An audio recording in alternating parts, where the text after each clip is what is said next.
When it comes to clothing, you do not always get what you pay for. But to an extent, you do. Okay, I would say think about it like this. Since the 1970s, when they discovered the miracle of polyester, people have been wearing basically plastic on their bodies. And much in the same way that our food supply has changed, so has our clothing supply. There are better quality clothes available now and more quality clothes available now than at any time in history. But there are also worse quality clothes and an abundance of terrible clothes available on the marketplace. And the reason why is because most people simply don't know better, or they simply don't care, or they're not in a position to care. But after today's video, you will be much better equipped to go and buy the best value for money and ensure that your clothes will last you for years to come. Hello, my name is James, and I am on a mission to create a generation of gentlemen. There are three main things to look at when selecting your clothing and determining its quality. The first is the material. What fabric is it actually made of? At the lower end, the garments will be made entirely of polyester, which is simply an artificial plastic version of fabric. And then on the higher end, you'll see garments that are made from 100% natural fabrics. And certain fabrics are inherently more expensive. Something like merino wool or cashmere or silk will be more expensive than a regular cotton. And even with things like cotton, there are different levels. There is Sea Island cotton, which is very luxurious. And then we have more regular, hard-wearing American cotton, which might be used for jeans. The second is the durability. How long will these clothes actually last you for? And this also comes into the third point, which is build quality. Typically, the better made something is, the longer it will last. And on your clothes, the things that are likely to break first will be zippers and buttons. I once had a dress shirt from Amazon where the placket of the cuff came loose at the threads within just a few weeks. So where the stitching is, that can also come apart. It can split at the seams under the armpits. All of these are signs that the garment, whatever material it was made of, it wasn't made very well. Just the brand name alone isn't a shortcut to good quality.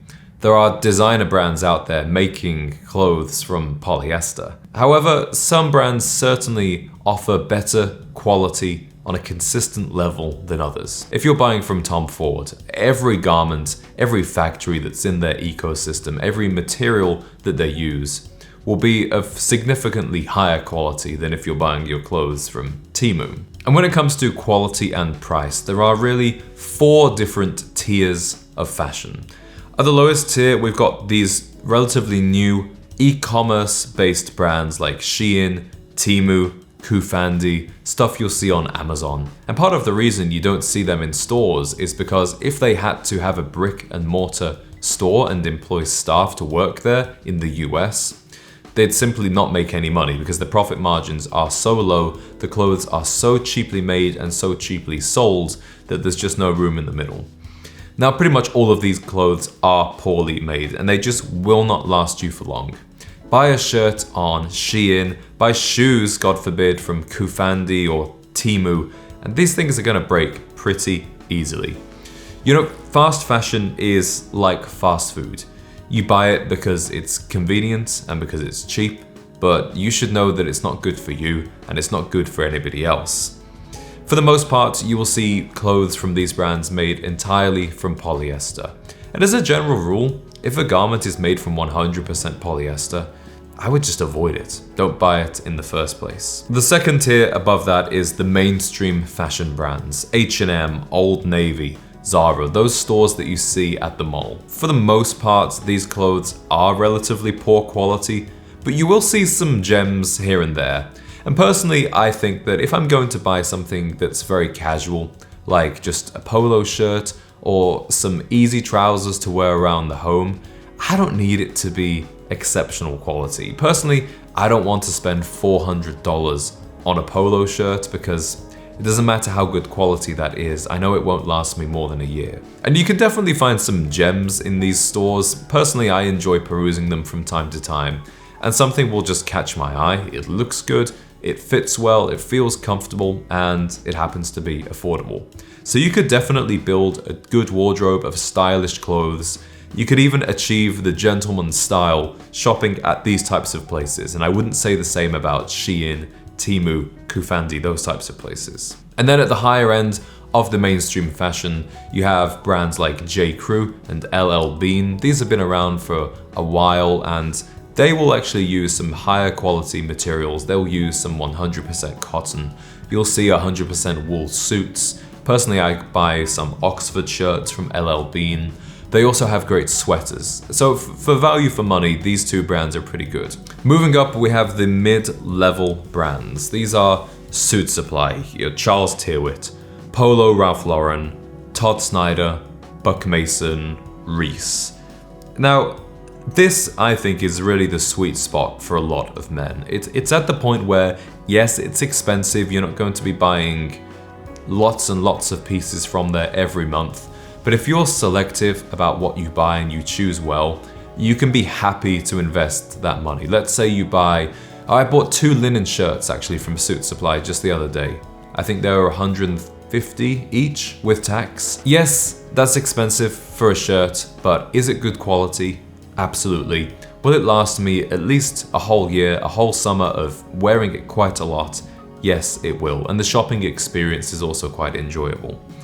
Now, when you start getting into more traditional menswear, you'll discover these stores like Charles Tyrwhitt, maybe even mid-level or entry-level custom brands like Enzo. You really do get good value for money at this level because you're not paying for the brand name, you're simply paying for the fabric and the construction.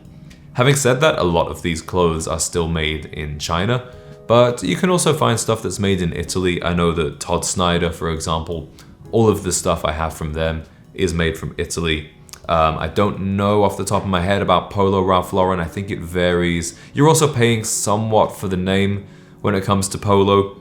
But typically, this mid-level is a good range for most men who are earning, a professional salary, maybe just shy of $100,000 a year or a little more.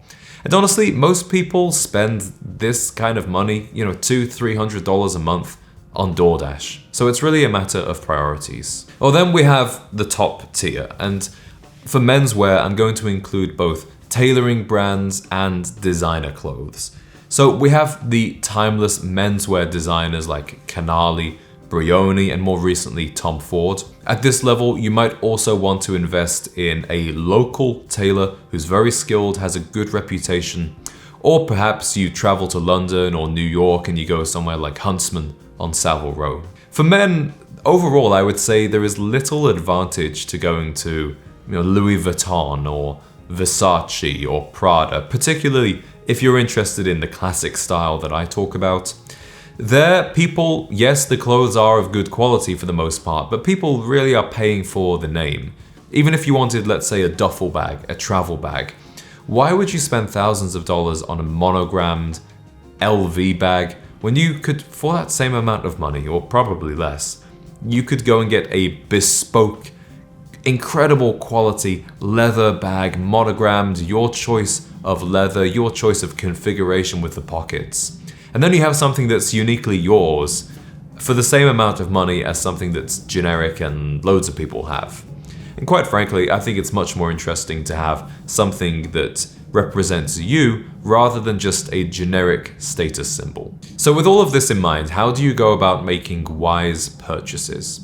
Well, if you have the opportunity, I highly encourage you to shop in person. That way you can go and feel the clothing. Take a look at the stitching, play around with the zipper, see if it breaks, look at the buttons, see if they're made of high quality, and then also check the care label because that will tell you what the material is. I would recommend overall stay away from polyester unless it's a small amount, a 2 to 3% added purely for stretch to make it more comfortable. But we definitely don't want to be buying things that are 70% polyester, 90% polyester, or in some cases 100%. I mentioned earlier that designers will for the most part make clothes of high quality. They will also occasionally put out stuff that is pure plastic but with a brand name on it, and people who don't know any better will buy it. However, a tailor of distinction, a high quality menswear store, a haberdasher, they wouldn't do that to you even if you didn't know any better. So these really are very high trust environments to shop. And luckily for you, I'm assuming that you don't really follow the trap of fashion, you don't follow those trends.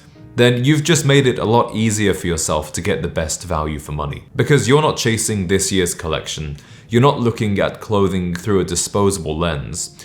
You appreciate the fact that if you invest in quality, you select the material, the construction, the durability, and you go for a relatively timeless style, then that investment will pay dividends for years to come. But regardless of your budget, there's no need to rush any purchases. Go into the store, try it on, take a couple of photos.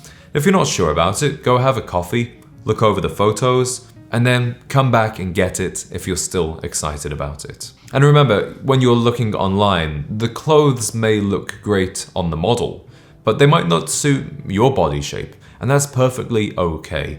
Work with what you have and buy clothes for the body that you actually have rather than the body you wish you had. So overall, does spending more money mean you will get better quality clothes?